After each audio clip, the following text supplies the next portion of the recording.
तो दोस्तों आप में से कई सारे लोगों ने द सिम्पसन्स नाम की कार्टून सीरीज तो देखी ही होगी। जिन लोगों ने वो सीरीज देखी है उनको तो पता ही होगा, और जिन लोगों ने नहीं देखी है उनको मैं बताना चाहूँगा कि द सिम्पसन्स में कुछ ऐसी ऐसी प्रेडिक्शंस की गई थी जो कि रियल लाइफ में काफ़ी हद तक सच साबित हुई थी।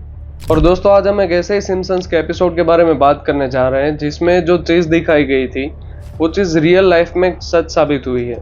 आप लोगों को यहाँ पे मैं क्लिप दिखाना चाहूँगा। I'd sell my soul for a donut. Well, that can be arranged. Thunders! You're the devil? It's always the one you least suspect. Hey, Do you have a donut or not? coming up. Just sign here. Careful, hot pen.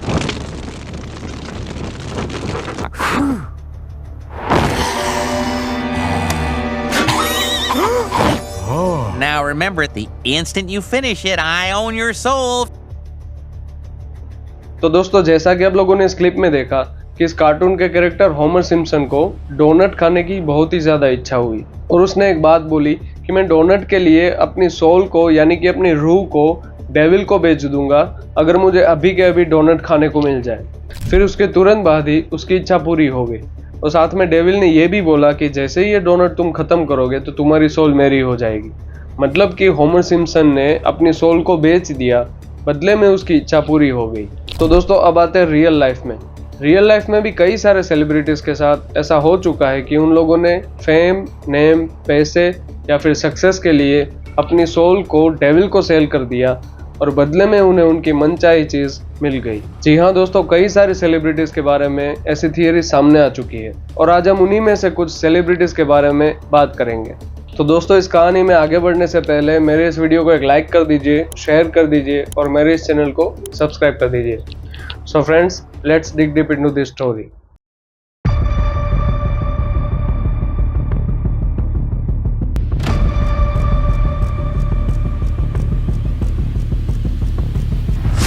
तो दोस्तों वैसे तो ये चीज़ सुनने में काफ़ी fictional लगती होगी कि कोई इंसान अपनी सोल को डेविल को बेचकर अपनी मनचाही चीज़ को पा सकता है, लेकिन दोस्तों ये चीज़ कितने हद तक सच साबित हुई है ये आपको आगे पता चलेगा।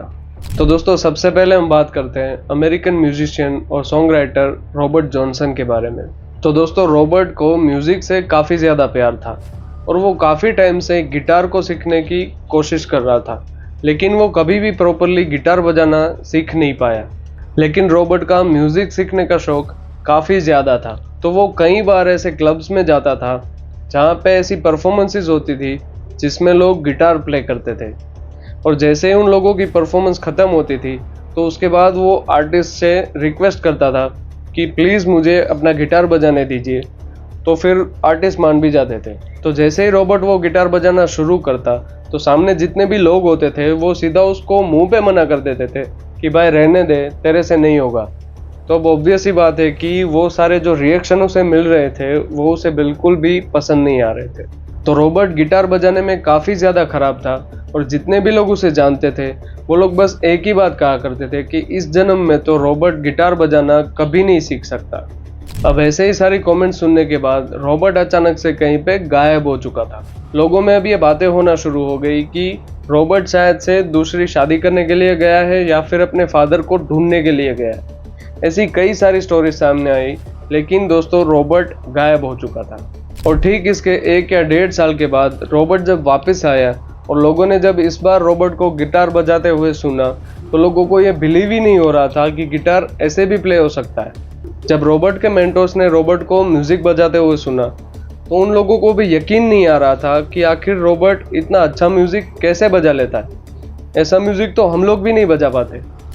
और दोस्तों ये चीज़ हुई थी बिल्कुल 1 या 1.5 साल के अंदर, जबकि पहले रॉबर्ट को गिटार बजाना बिल्कुल भी नहीं आता था और अब 1 साल के बाद Robert one of the greatest guitar player में से एक बन चुका था। और इसके ठीक तुरंत बाद ही एक स्टोरी निकल कर सामने आई जिसने पूरी दुनिया को शॉक कर दिया था। ये स्टोरी थी रॉबर्ट के बारे में और वो जो 1 साल के बीच में जो गायब था उस 1 साल के दौरान क्या क्या हुआ वो सब सामने आया था।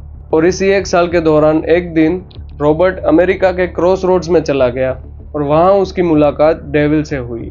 अब स्टोरी कुछ ऐसी है कि रॉबर्ट उस दिन अपना गिटार लेके वहाँ पे बैठ गया था, फिर वो शैतान को याद करने लगा और अब बस थोड़ी देर में वो शैतान से मिल चुका था और उसने अपना गिटार शैतान के हाथ में दे दिया।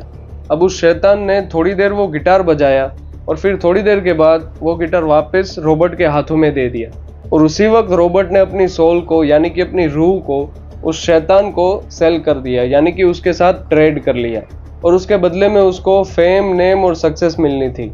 जिस मोमेंट पे उस शैतान ने उस गिटार को छुआ था, उसी मोमेंट से रॉबर्ट दुनिया का सबसे बेहतरीन गिटार प्लेयर बन चुका था। लेकिन उसके बाद रॉबर्ट की 27 की एज में मौत हो चुकी थी और अब वो 27 क्लब में शामिल हो चुका था।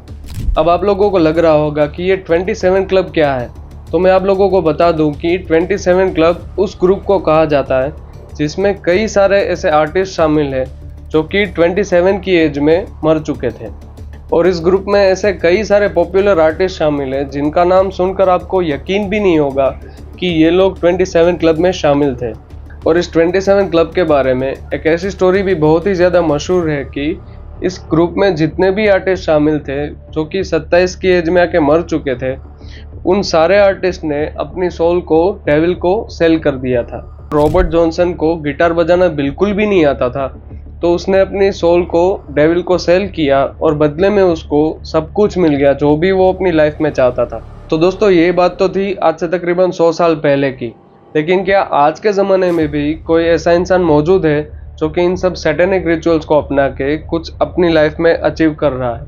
तो दोस्तों मैं अपनी आने वाली वीडियोस में कुछ ऐसे ही सेलिब्रिटीज़ के बारे में बात करूंगा जिन्होंने आज के ज़माने में भी इन सब सैटेनिक रिचुअल्स को अपना के अपनी लाइफ में बहुत कुछ अचीव किया है। तो दोस्तों आज का ये वीडियो अगर आपको अच्छा लगा तो प्लीज़ इस वीडियो को एक लाइक कर दीजिए, शेयर कर दीजिए अपने फ्रेंड्स और फैमिली के साथ और मेरे इस चैनल को सब्सक्राइब कर लीजिए।